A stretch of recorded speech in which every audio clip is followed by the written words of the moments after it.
C'est sous le thème « Éducation numérique vers un système éducatif moderne, actif et citoyen » que les différents acteurs du secteur de l'éducation se sont réunis pour évaluer les performances du système éducatif et réfléchir aux perspectives d'amélioration.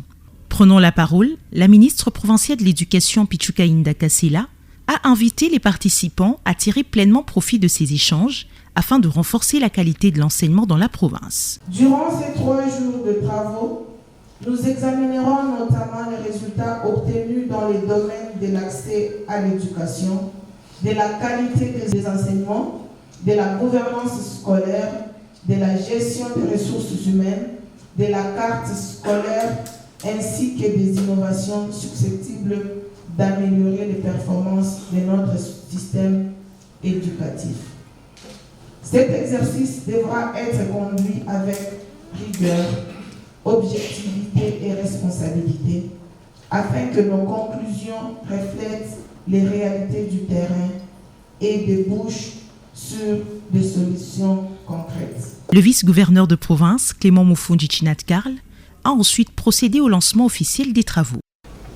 Nous voulons que le peuple du Lualaba soit un peuple éduqué, capable de conduire lui-même son destin collectif. Au nom de Madame la gouverneure empêchée, je déclare officiellement ouvert les travaux de revue annuelle de performance 2026 du ministère de l'Éducation pour le pôle Lualaba 1 et vous souhaite des échanges fructueux.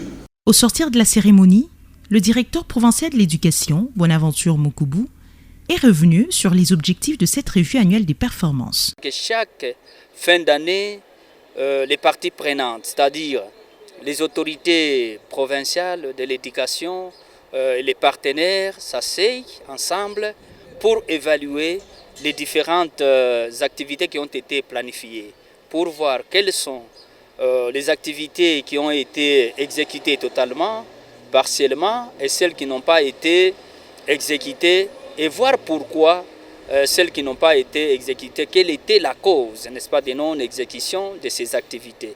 Mais aussi, il s'agit d'une activité de planification.